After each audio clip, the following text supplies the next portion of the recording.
Larry Story began teaching history at TCC in 1967. And today, after nearly 6 decades of service, he will deliver his final lecture. Happening now, Saying Goodbye, the lasting legacy of one of Tarrant County College's original professors and the impact he's had on generations of students. And let's get physical.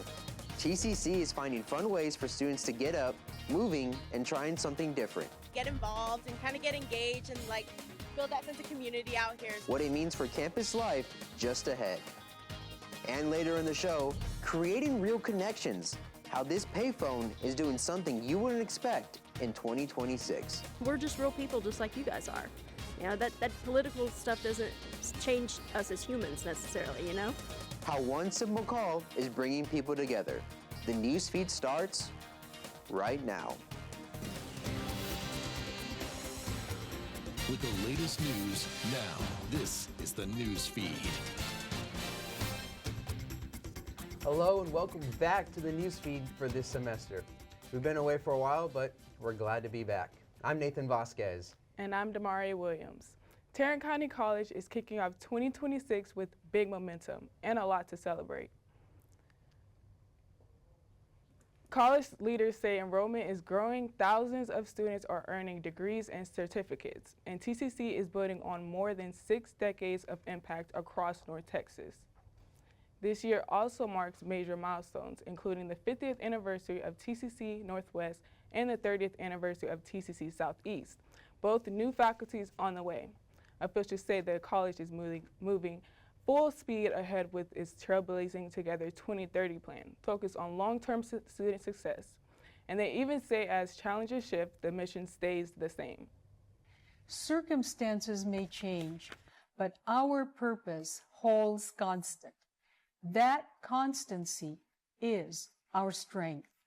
The momentum is real. Because of you, it is increasing. Let's make 2026 TCC's most amazing year. LeBlanc says that purpose and the people behind it are what make 2026 feel full of possibility.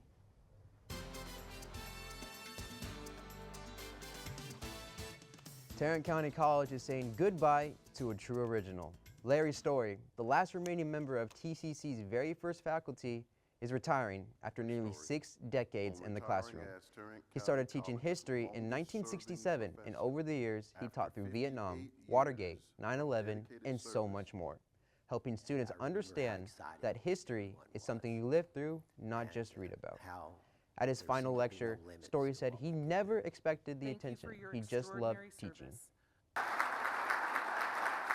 I told the board yesterday I feel somewhat guilty for all this notoriety when I was just doing what I like to do. TCC leaders say Story leaves behind a legacy of curiosity, care, and connection, and a reminder of what community college is all about. Tarrant County College is about to reach a big milestone. For the first time ever, TCC will offer a bachelor's degree program starting in the fall of 2026. State education leaders just approved a new Bachelor of Applied Science in Early Childhood Education and Teaching. College officials say the goal is to help fill a growing need for teachers across North Texas. With job openings expected to rise sharply over the next few years, the program still needs final accreditation approval before it officially launches. TCC has a new police chief, and he's already making an impact. Jay Tillerson introduced himself at this week's board's meeting, saying he's honored to serve and that campus safety has to come first. The new chief says he's approaching the role with clear understanding that campus safety is the foundation to student success. Tillerson says his first priority is listening and engaging with students, staff, and leadership to build trust across the college community. He spent 30 years in higher education law enforcement at UTA and now brings that experience to TCC, calling this next chapter both challenging and rewarding. College officials say he's already jumped in, quickly handling several unexpected issues in his first few weeks. Trinity River campus is getting students moving and having a little fun while they're at it. From fitness challenges to some unexpected activities, RecFest is all about staying active and connecting on campus. Nicholas Bose has the story. Trinity River Campus held RecFest, an event part of their Welcome Back Week to promote their recreational sport activities. Student activities collaborated with the Fitness Center and Kinesiology Club to host the event. So RecFest is just an opportunity for students to get to know what recreational sport opportunities we have for them. So we kind of have our events listed, like what's upcoming, what to get excited about. And then we usually have some activities, or the Fitness Center do a fitness challenge, just so they can kind of challenge themselves and get involved and kind of get engaged and build that sense of community out here. So it's great. So we do actually do RecFest pretty much the beginning of fall and spring semester, so students can always look forward to that coming up in the welcome week every time. I think this is great. I enjoy it. So this is my first time in the campus actually. This is my first semester, and it's my first time doing this kind of event. So it's pretty much fun. I would like doing it again if there was. We're here with student activities, so they always invite us out to kind of participate with their activities. We're here with the kinesiology department just to give resources out to students in terms of, the fitness here at TCC. Activities included axe throwing, cornhole, and an exercise challenge where students have to do certain exercises for a minute to win a prize. Here at RecFest, we have 3 challenges for our students. We have a 1-minute T-hold where they hold their hands out for a minute. We have a 1-minute plank challenge and a 1-minute wall sit challenge. So it's just a challenge to see where the students are fitness level wise, and then we talk to them and encourage them to kind of check out our fitness center, improve their health style and fitness level. Oh man, it was a ton of fun. I haven't really been as active as I would like to be, but doing that, it made me want to go back to the gym again. This is Nicholas Bolts, the Collegian. A big political surprise right here in North Texas this weekend. Democrat Taylor Ramett has flipped a Republican-held state Senate seat in Fort Worth. Ramett, a Union president and Air Force veteran, won a special election runoff Saturday, defeating Republican Leigh Wamgesons in District 9. And this race is getting a lot of attention because President Trump had backed him and he won the district by 17 points in the 2024 presidential election. Ramett says for voters here, it came down to everyday issues.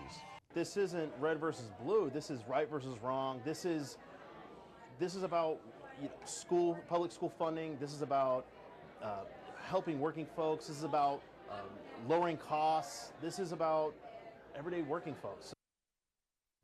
The seat has been open since last summer when Republican Kelly Hancock resigned, and Democrats have been making gains in special elections across the country over the past year. The city of Dallas is trying in an unusual and eco-friendly way to tackle invasive weeds.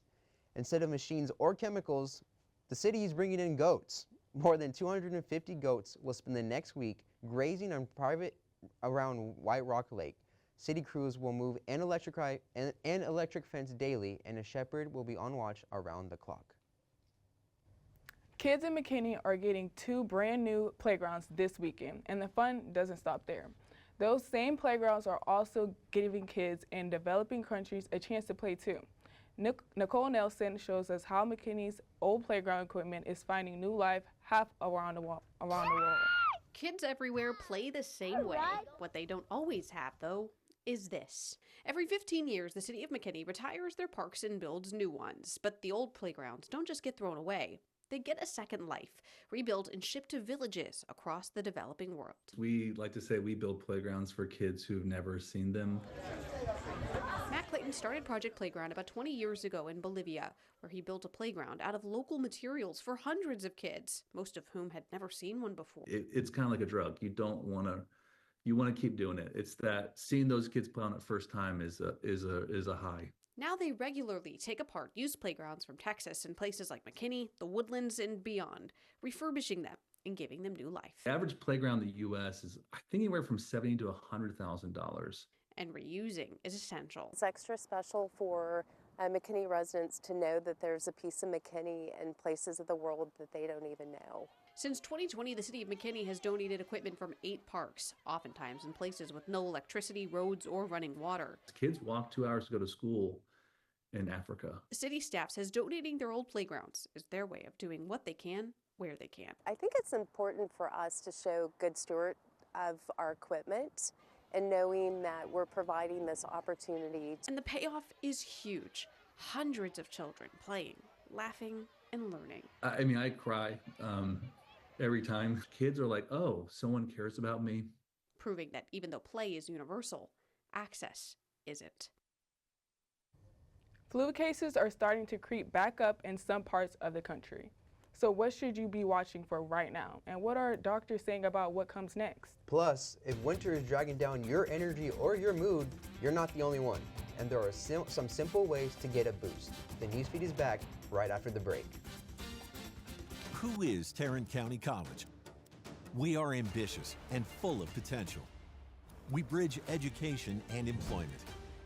The beating heart of healthcare, the drivers of industry, the very fabric of Tarrant County. We partner with employers so graduates step into waiting careers. We're changing the game, trailblazing a path forward, uplifting North Texas. We are TCC. Bold steps, better futures. We said we'd never give in to a meltdown. Mariella! Never leave the house looking, well, and never let them out of our sight.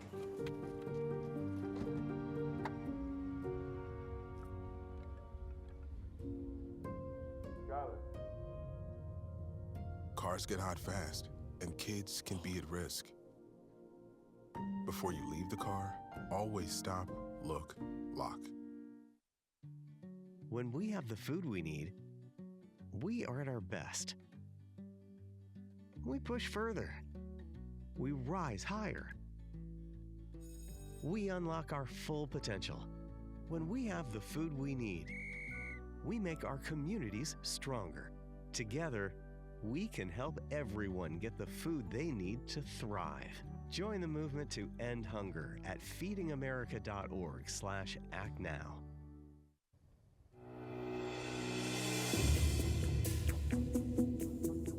Flu activity is taking back up a bit across the U.S.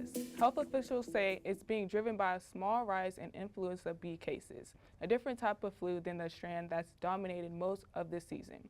So what does this mean for you, and should you be concerned about a second wave? Yvonne Rodriguez joins us live with what doctors want people to know.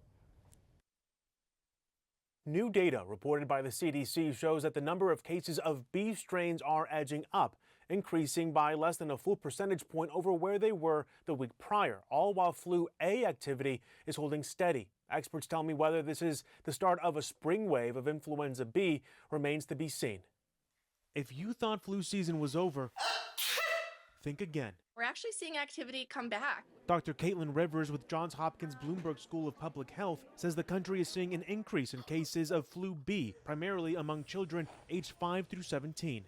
What we often see is that kids are the first to be affected by new trends, and then older age groups really start to see the effects. Flu B often becomes more common in the spring, so there's some of that going on, but I don't think it really explains the full rebound. Rivers, who also writes about infectious disease trends in her Force of Infection Substack, says this pattern is similar to what the U.S. saw last year when flu climbed to a second peak in late February after initially falling. The recent winter storm across the country might also play a role. I am hopeful, but not certain, that the severe winter weather that a lot of the country experienced over the last week will interrupt that expansion into other age groups, but we'll have to wait and see what happens.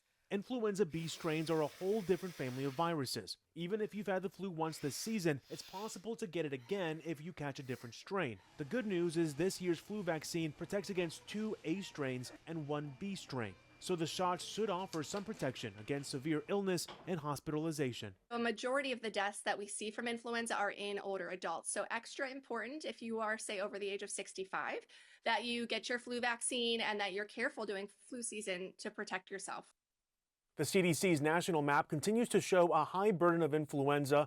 29 states are reporting high or very high flu activity, while 10 states are reporting moderate activity. 8 more flu deaths in kids were reported last week, bringing the season's total to 52. In Atlanta, I'm Ivan Rodriguez. If you're not exactly thrilled with Puxatawny Phil's winter forecast, you're not alone. A lot of people feel their mood drop during the coldest months of the year, but there are ways to beat the winter blahs. In today's Health Minute, Manny Gaither has more. They do more than just predict the weather. Groundhogs whistle when alarmed. They're the largest member of the squirrel family, have a constant need to gnaw, and if you hide out to survive harsh winters, you have more in common with these guys than you may realize. As humans, we're animals too, so we can be vulnerable to hibernation, and some people are just much more vulnerable. Clinical psychologist Craig Sawchuk with Mayo Clinic says when it's dark and cold outside, it's not uncommon for people to feel the winter blues. Symptoms may include wanting to sleep more, a drop in energy, feeling sad or down, having heavy limbs, and craving carbohydrates, which may lead to weight gain. And then the spring and summer months, we get back to our usual baseline. Whether feels right or not, you can beat the blues before spring is sprung. First, Sawchuk says lifestyle factors like exercising, staying connected,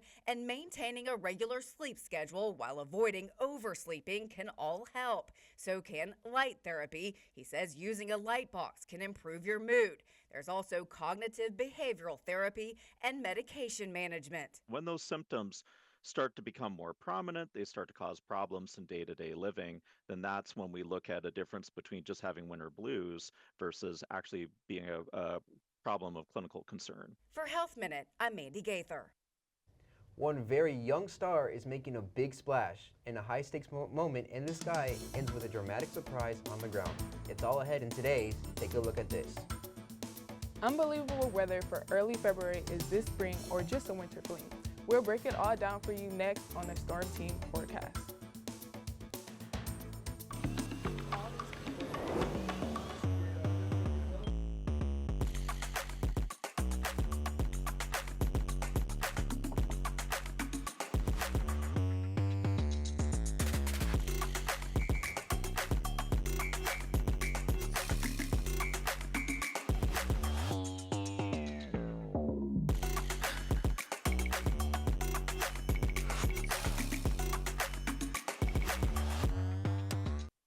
Seniors how to prevent Medicare scams. If you get a phone call, do not talk to the person. Never give out your Medicare number. They're going to get your number to put in a false claim. Just hang up. How do you detect Medicare fraud? Just like I check my credit card statements, I check my Medicare statements monthly. If you get your statement and you see something that you know you did not have done, you report it. Call the Senior Medicare Patrol. If you suspect Medicare fraud, contact the Senior Medicare Patrol in your state. When I came back from the war, I was barely hanging on by a thread. I'm here today because of Tanya's relentless efforts in trying to get me healed. And says, Michael, I know you've got a plan to take your life today, but if you give me just 5 more minutes to love you.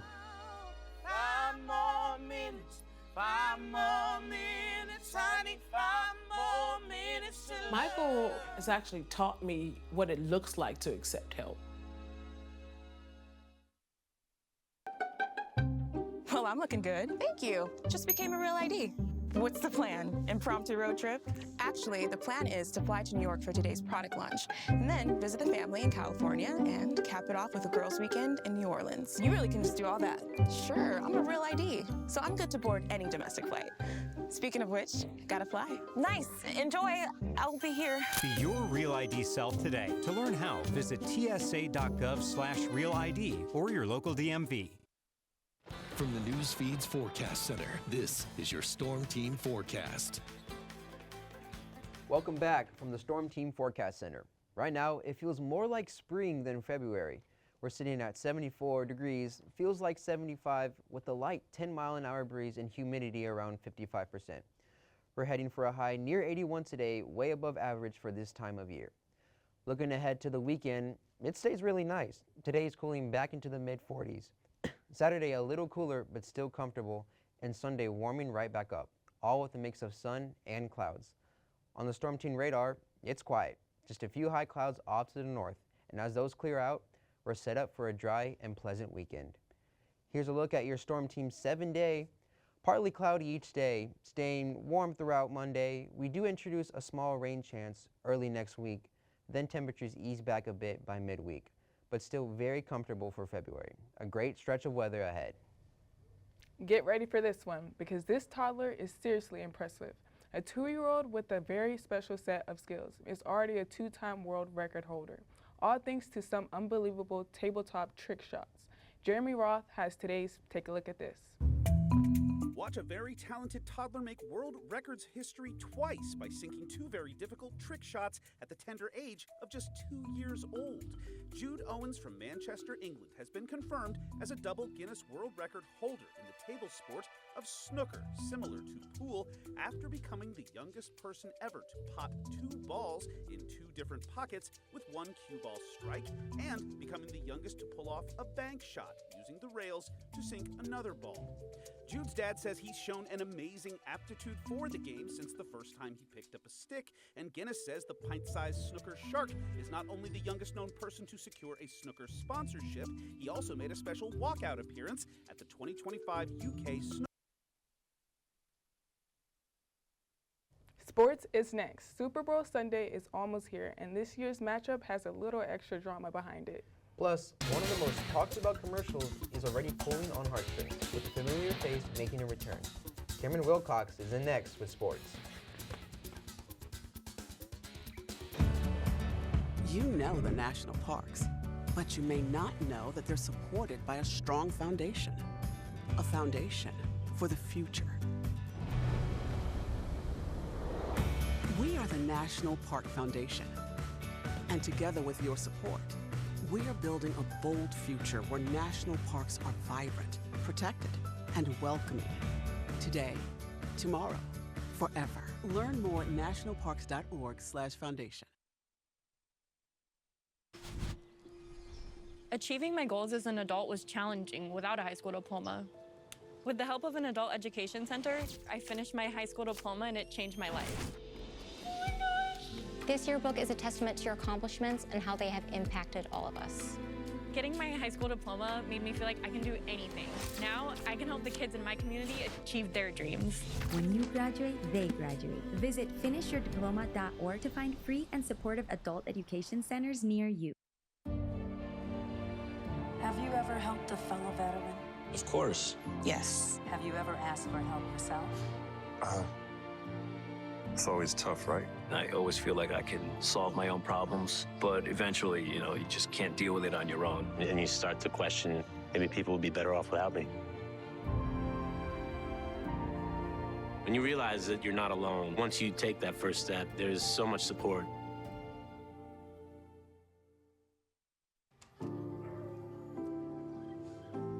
Owen, when you came into my life, it was a whirlwind.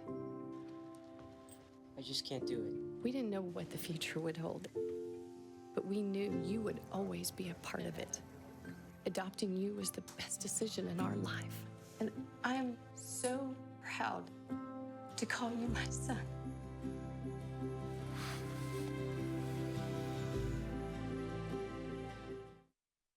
From the NewsFeed Sports Desk, this is the Sports Report. Welcome back to the Sports Report. Hype is building for the Super Bowl, the biggest event in American sports.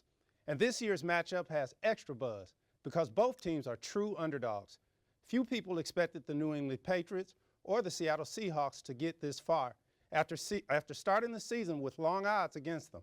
And of course, it's not just about football. Global superstar Bad Bunny is set to headline the halftime show. Bananas singer Benson Boone and actor Ben Stiller have teamed up in a new Instacart commercial headed to this year's Super Bowl.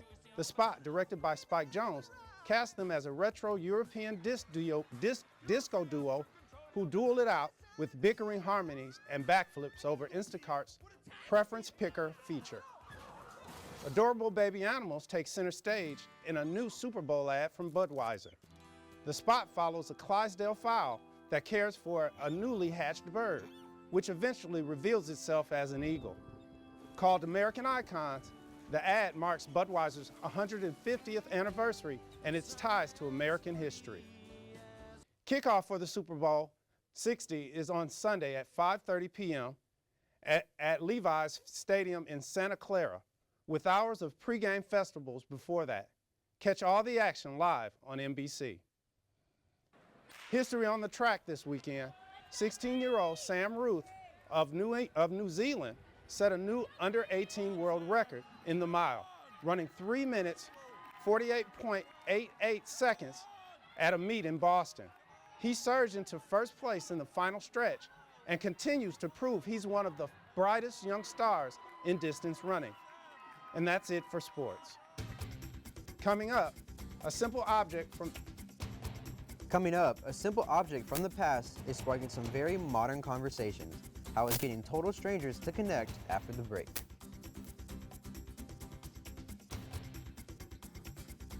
Happy birthday, Max. Yes! I'm Joan the Phone, here to show you 4 easy ways to stay safe online. Come on. We can secure our world. Online security depends on you and me. Install updates, make better passwords. Think before you click, use multiple factors. That's how we can secure our world. Learn more at CISA.gov/secure-our-world. You know you don't have to wear your PT gear anymore, right? It's comfortable. So how's civilian life treating you? It's fine.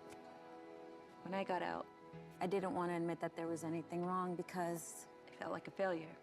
And then I realized, like, there's nothing to be ashamed of. So I started talking to someone. Maybe you are fine, but if you're not, it's okay. Thank you. If you or a veteran you know needs support, don't wait. Reach out. Find resources at va.gov/reach. What are you doing in there? What's that? I wouldn't do that. What are you doing? What are you looking for?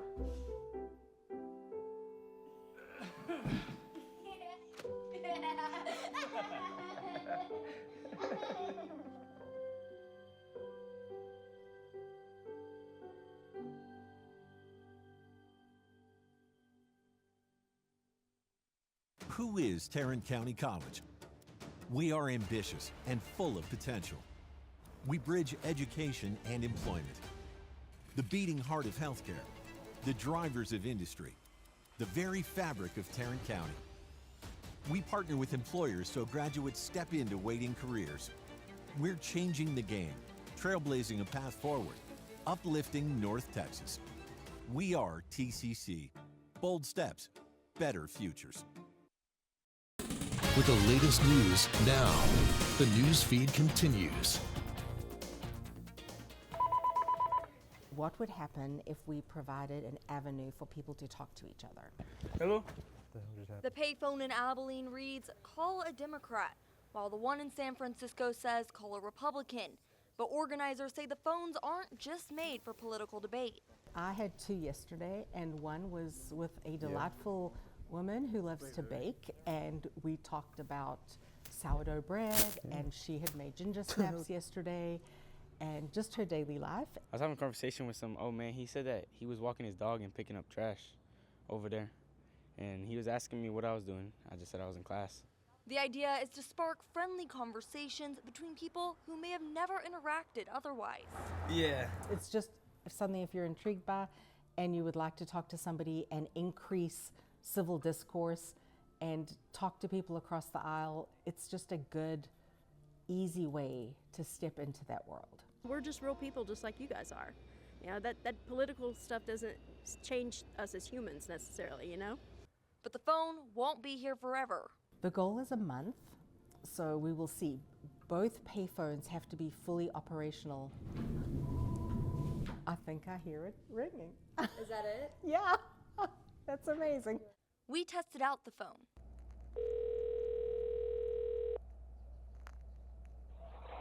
Hello. And spoke with someone on the other end of the call, all the way in San Francisco. I kind of love it. I'm from a farm in Nebraska originally, so I love the idea of people connecting and like making real connections across the divide. And even if nobody answers, you can still take part in the experience. It gave you the opportunity to leave a message on the other end since no one picked up. So. Do you think you're going to come back and try again? Sure. I hope you're all having a great day in San Francisco. This is Abilene, Texas. Goodbye. And that is all we have for you today. Thank you for tuning in. We will see you next week at the same time. Have a great weekend.